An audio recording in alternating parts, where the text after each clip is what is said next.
8वीत सगळ्यांनाच पडतात, 8वीत पडू नये. 8वीत आल्यानंतर पुन्हा तेवढे छान पडतात म्हणाल्यानंतर 8वीच्या त्याची 10वी कधी लागतं, 10वीत मिळायला पाहिजे. 95 काय तेव्हा पण देतात.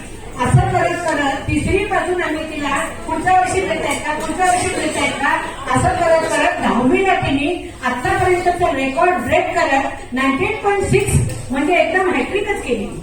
आणि एवढे सुंदर मार्ग तिला मिळाल्यानंतर आमची कोणतीच लग्न झाली. दरवर्षी मी तिला म्हणायचंय 94 काय, 3रीला काय, 4थीला काय, 5वीला काय. आता 10वीला पडल्यानंतर आता मला पुढे म्हणावं लागणार 12वीला पुढे काय.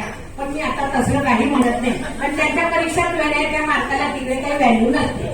अशा पद्धतीने स्वरावी हे जे सगळं यश निर्माण तिने मिळवलंय.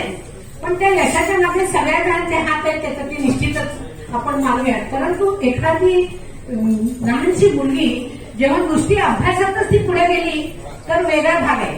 परंतु पहिल्यापासून अगदी अबॅकस पासून मग ग्राउंड मधून किंवा कराटे मधून या सगळ्या गोष्टीत तिने 1 नंबर मिळवला. लहानपणापासून तिची जी प्रगती आहे ती सर्वांगीण प्रगती जी आपण म्हणतो. मी एक शिक्षिका आहे, त्यामुळे शिक्षिका असल्यामुळे विद्यार्थ्याचा सर्वांगीण विकास करणं नुसते मात्र नव्हे तर सर्वांगीण विकास करणं हे खरं ध्येय असतं.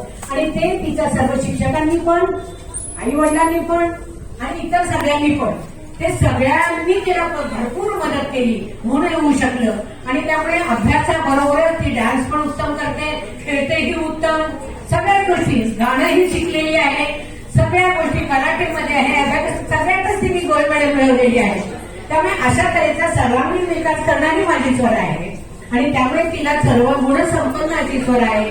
तिला पुढेही असं उत्तर भरपूर यश मिळते आणि भरपूर तिने नावलौकिक अजूनही मोठा करते. तिचं ज्याप्रमाणे ध्येय आहे ते ध्येय तिला निश्चितपणे प्राप्त होते.